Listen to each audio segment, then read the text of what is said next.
Ogeji dike gara mba hapụ ya ka ọ laa Tinubu hapụ ya ka ọ laa.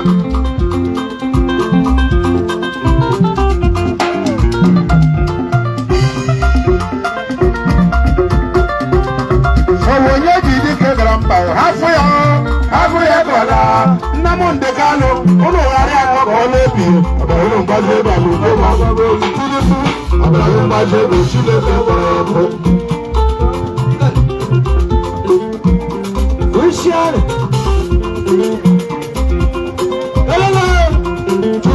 Ọbara mgbazi ebe alụ ebe agbagbo elu ọbara mgbazi ebe obodo ọrụ egwu n'ahịa.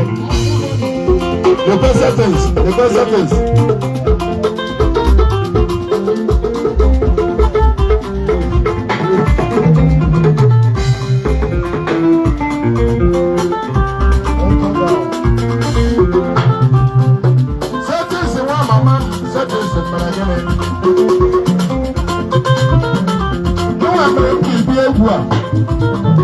Settings again for a baby, she I answer. Yawaya, before you go, Weber name, yes, Weber. Someone,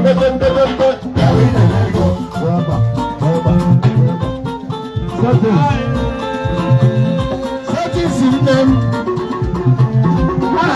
My usual nozzle, my episode is nozzle. You know, we can say, you know, we can say, what to work on, I just look at nozzle. All I wrote on my bank, I get up black. Get us pretty white. Get all out. Onye nwe nke na ya eche nke ya mana o chere nke na atọ ya echu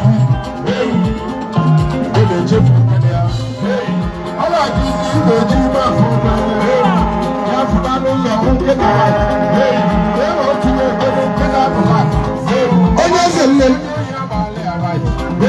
nkịta nwunye nwere ebe ọnụmarụ nkịta nwunye nwere anụzọ anụ n'ọrụ onye nwe nkịta ebiri etume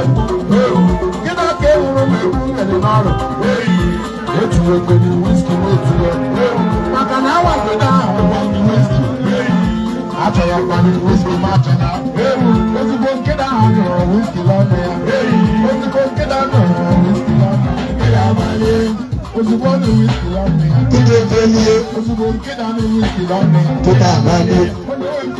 onye eze nkeda ka enwere ụmụ na-amalụ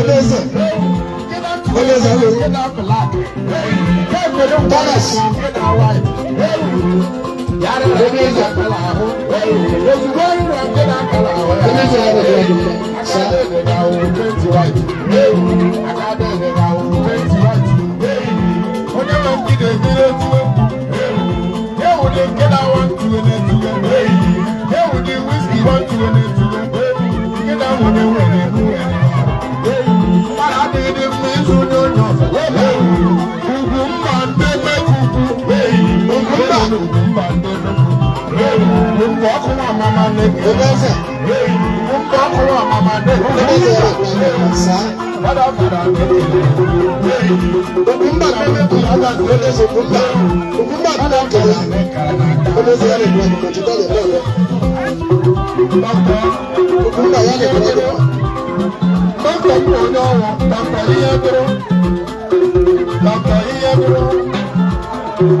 Settings are your man, settings, settings,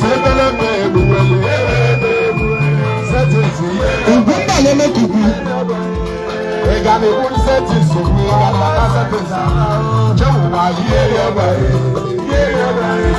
Settings are your man,